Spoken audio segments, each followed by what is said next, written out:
Morning to all of you. स्वागत करता हूं आपका अपना यूट्यूब चैनल मैथ अड्डा सारण में। चलिए फिर मैं हाजिर हो गया एक नया सेशन लेके। इसके झा साइंस का प्रैक्टिस सेट 52। अगर अभी तक आपने प्रैक्टिस सेट 51 तक नहीं देखा है तो इसका प्लेलिस्ट बना हुआ है इसके झा रेलवे साइंस के नाम से, आप वहां से जाके देख सकते हैं। अभी तक अगर आप हमारे चैनल को सब्सक्राइब नहीं किए हैं तो चैनल को सब्सक्राइब कर लीजिए और साथ ही साथ बेल आइकन को दबा लीजिए ताकि हम कोई भी वीडियो अपलोड करें उसका सीधे नोटिफिकेशन आप तक पहुंचता रहे। तो चलिए, अगर टेलीग्राम चैनल से नहीं जुड़े हैं तो टेलीग्राम चैनल से भी जुड़ जाइए, क्योंकि पीडीएफ वहीं मैं प्रोवाइड आप सभी को करा देता हूं, आपको रिवीजन करने में आसानी होगी। तो चलिए बिना टाइम वेस्ट किए क्लास को शुरू करते हैं। आज का पहला क्वेश्चन देखते हैं। पहला क्वेश्चन है कि कोणीय विस्थापन का मात्रक क्या होता है। तो कोणीय विस्थापन का मात्रक क्या होता है? रेडियन होता है। तो ऑप्शन ए क्या हो जाएगा? आपका सही आंसर हो जाएगा। रेडियन की अगर बात की जाए तो ये ठोस का होता है। दूरी की बात की जाए मीटर होता है। अगर दूरी का सीजीएस में देखा जाए तो सेंटीमीटर होता है।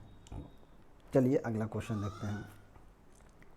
किसी सदिश का घटक क्या होता है? तो किसी सदिश का घटक सदा इसके परिमाण से कम होता है, सदा इसके परिमाण से अधिक होता है, या सदा इसके परिमाण के बराबर होता है, या सदिश के परिमाण के बराबर या इससे कम होता है।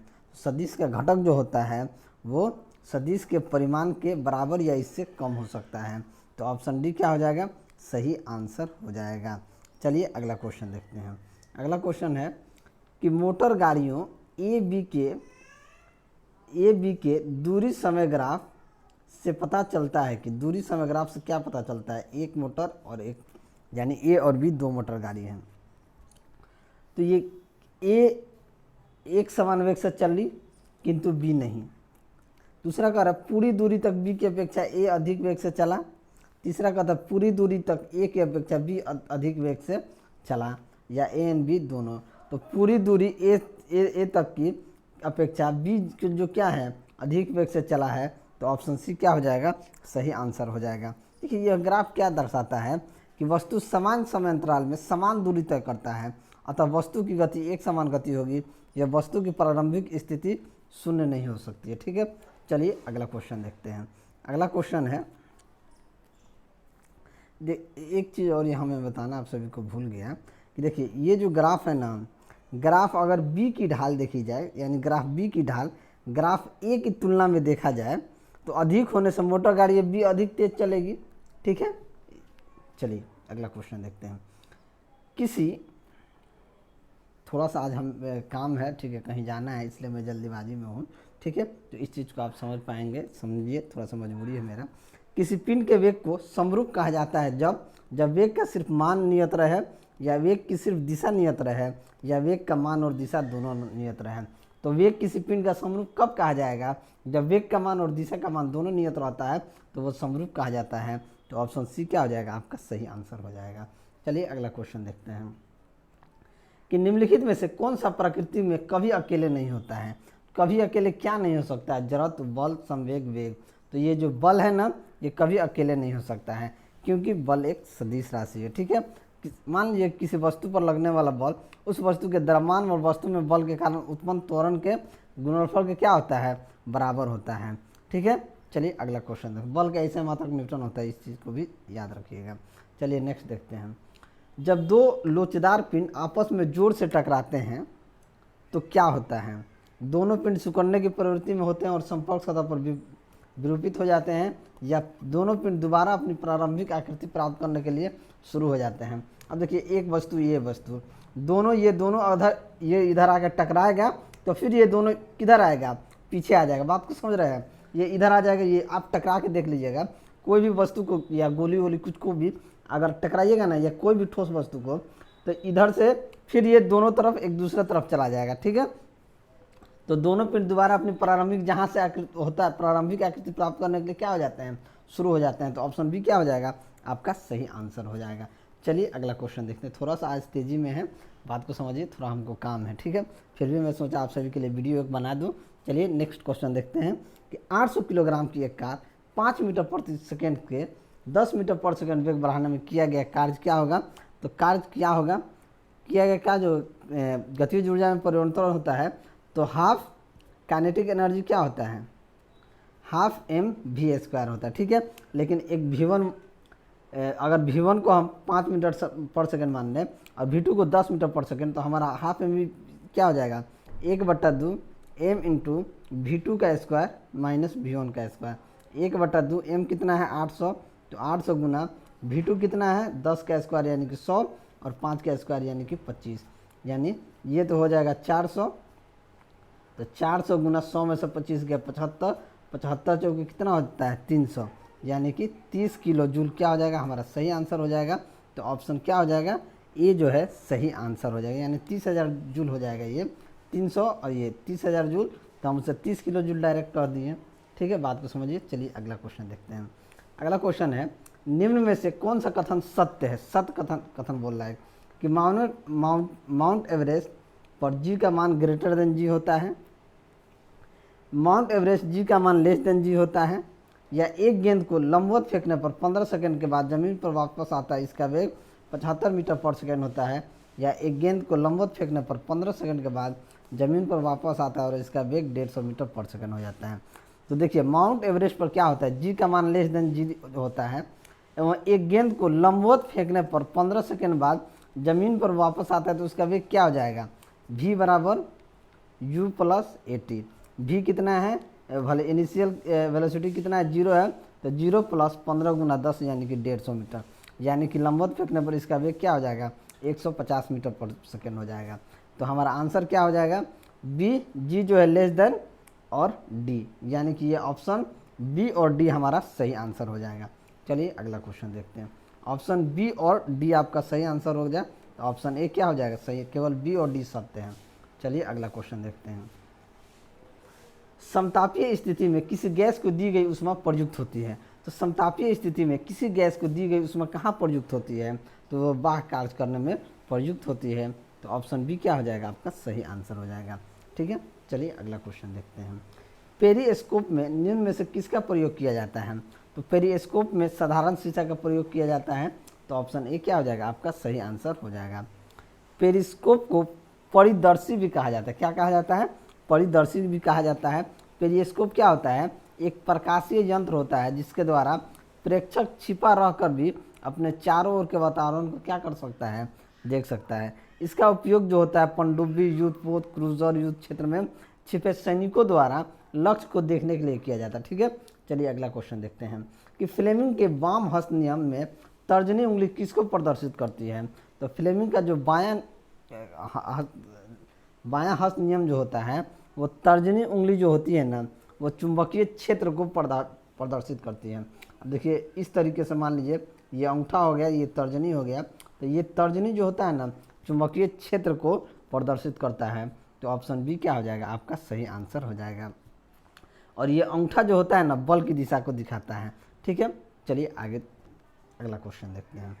निम्नलिखित में से कौन सा कारक वाष्पीकरण की दर को कम करता है। तो कौन सा वाष्पीकरण की दर को कम करता है, तो नमी जो है वाष्पीकरण की दर को कम कर देता है। तो ऑप्शन बी क्या हो जाएगा सही आंसर हो जाएगा। वाष्पीकरण दो प्रकार का होता है, वाष्पन तथा क्वथन। ठीक है, वाष्पन की गुप्त उसमें अगर जाने तो 2260 जूल पर ग्राम होता है। चलिए अगला क्वेश्चन देखते हैं कि हाइड्रोजन अणु का नाभिक किससे बना होता है। तो हाइड्रोजन अणु का नाभिक केवल एक प्रोटॉन से बना होता है। तो ऑप्शन ए क्या हो जाएगा आपका सही आंसर हो जाएगा। हाइड्रोजन परमाणु में न्यूट्रॉन जो होता है अब्सेंट होता है कि अनुपस्थित होता है। ठीक है, चलिए अगला क्वेश्चन देखते हैं कि ऑक्सीजन के सापेक्ष क्लोरीन की संयोजकता कितनी होती है। तो ऑक्सीजन के सापेक्ष क्लोरीन की जो संयोजकता होती है वो 7 होता है। तो ऑप्शन डी क्या हो जाएगा आपका सही आंसर हो जाएगा। ठीक है, चलिए अगला क्वेश्चन देखते हैं कि PbO2 plus 4HCl PbCl2 plus 2H2O plus Cl2 में ऑक्सीकृत होने वाले पदार्थ डैश हैं, यानी कि ये जो ऑक्सीकृत होने वाला पदार्थ कौन सा है, तो ये हम देखेंगे तो हाइड्रोक्लोरिक जो है एसिड जो है ये टूट जाता है 2H2O और Cl2 में। तो कौन सा ऑक्सीकृत होता है, तो हाइड्रोक्लोरिक एसिड जो है ये ऑक्सीकृत हो जाता है। चलिए अगला क्वेश्चन देखते हैं कि डाल्टन का आंशिक दाब का नियम निम्नलिखित में से किस समीकरण पर लागू होता है। तो डाल्टन का आंशिक जो दाब होता है हमने कई बार आपको बताया है कि CO प्लस H2O पर लागू होता है। किस पे लागू होता है, CO प्लस H2O पे लागू होता है। तो ऑप्शन ए क्या हो जाएगा आपका सही आंसर हो जाएगा। चलिए अगला क्वेश्चन देखते हैं कि साधारण नमक के विलयन के निर्माण के लिए सोडियम हाइड्रोक्साइड डैश के साथ अभिक्रिया करता है, यानी किसके साथ अभिक्रिया करता है? सोडियम क्लोराइड विलयन, ऑक्सीजन गैस, हाइड्रोक्लोरिक एसिड या कार्बन डाइऑक्साइड। तो देखिए साधारण नमक के विलयन के निर्माण के लिए जो होता है ना, जिसे एग्जाम्पल देखिए NaOH प्लस HCl जो होता है, इससे अभिक्रिया कराएंगे तो ये क्या बन जाएगा? NaCl प्लस H2O, यानी कि सोडियम हाइड्रोक्साइड हाइड्रोक्लोरिक एसिड के साथ अभिक्रिया करके सोडियम क्लोराइड और हाइड्रोजन ऑक्साइड बनता है। क्या बनता है? Hydrogen oxide. तो किसका अभिक्रिया होता है? हाइड्रोक्लोरिक एसिड का। तो ऑप्शन सी क्या हो जाएगा? आपका सही आंसर हो जाएगा। अगला क्वेश्चन देखते हैं कि हीरे के कार्बन परमाणु के बाहरी कोश में मुक्त इलेक्ट्रॉनों की संख्या कितनी होती है? तो मुक्त इलेक्ट्रॉनों की संख्या 0 होती है। तो ऑप्शन ए क्या हो जाएगा? आपका सही आंसर हो जाएगा। हीरा कार्बन का क्या होता है? क्रिस्टलीय अपरूप होता है। ठीक है, हीरा पारदर्शक एवं रंगहीन भी होता है और हीरा सभी पदार्थों से अधिक कठोर होता है, ये भी जान लीजिए। चलिए अगला क्वेश्चन पूछा जाता है कि सबसे कठोर पदार्थ कौन सा है? तो आप कह सकते हैं कि हीरा है। ठीक है, चलिए नेक्स्ट। कैल्शियम हाइड्रोक्साइड हवा में डैश के साथ धीरे धीरे प्रतिक्रिया करता है ताकि दीवारों पर CaCO3 की पतली परत बन सके। ये किसके साथ? तो CO2 के साथ धीरे धीरे अभिक्रिया करता है। ठीक है, तो ऑप्शन सी क्या हो जाएगा? हमारा सही आंसर हो जाएगा। चलिए अगला क्वेश्चन। डियोडेनम डैश का एक भाग है। तो डियोडेनम जो होता है ये छोटी आंत का एक भाग है। तो ऑप्शन ए क्या हो जाएगा? आपका सही आंसर हो जाएगा। डियोडेनम के अलावे जेजुनम जो होता है एवं इलियम भी छोटी आंत का ही भाग होता है। छोटी आंत में क्या होता है? भोजन का पूर्ण रूप से पाचन तथा अवशोषण होता है। और एक और चीज़ यहाँ पे छोटी आंत के बारे में बताता हूँ कि छोटी आंत आहार नली का सबसे लंबा भाग होता है, जिसकी लंबाई 6 से 8 मीटर होती है।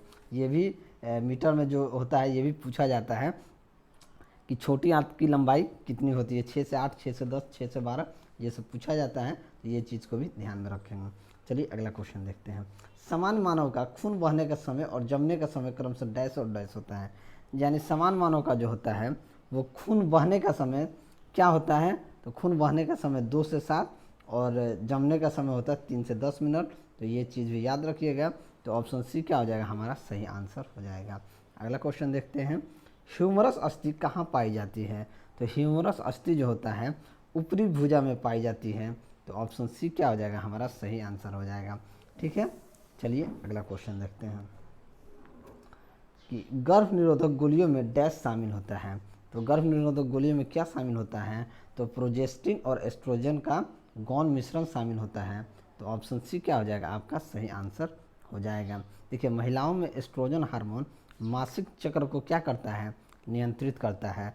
और प्रोजेस्टिन हार्मोन को प्रेगनेंसी हार्मोन भी कहते हैं। जो प्रोजेस्टिन हार्मोन होता है उसे प्रेगनेंसी हार्मोन भी कहते हैं। और महिलाओं में प्रोजेस्टिन तथा एस्ट्रोजन हार्मोन का निर्माण अंडाशय में होता है। ठीक है, ये थोड़ा सा इंपॉर्टेंट चीज़ था इसलिए मैं आपको बता दिया। चलिए अगला क्वेश्चन देखते हैं कि मेंडल ने किस आधार पर युग्मकों की शुद्धता का नियम दिया था? तो मेंडेलफ ने किसके आधार पर दिया था? तो ये मोनोहाइब्रिड क्रॉस यानी एक संकर संकरण के आधार पर दिया था। तो ऑप्शन डी क्या हो जाएगा? आपका सही आंसर हो जाएगा। चलिए अगला क्वेश्चन देखते हैं और ये अंतिम क्वेश्चन है कि एक खाद्य श्रृंखला में इनमें से किसकी आबादी सबसे अधिक होती है? द्वितीय उपभोक्ता का, प्राथमिक उपभोक्ता का, या विघटक का, या उत्पादक का? तो सबसे ज़्यादा किसकी होते हैं? तो ये उत्पादक का होता है। तो ऑप्शन डी क्या हो जाएगा? आपका सही आंसर हो जाएगा।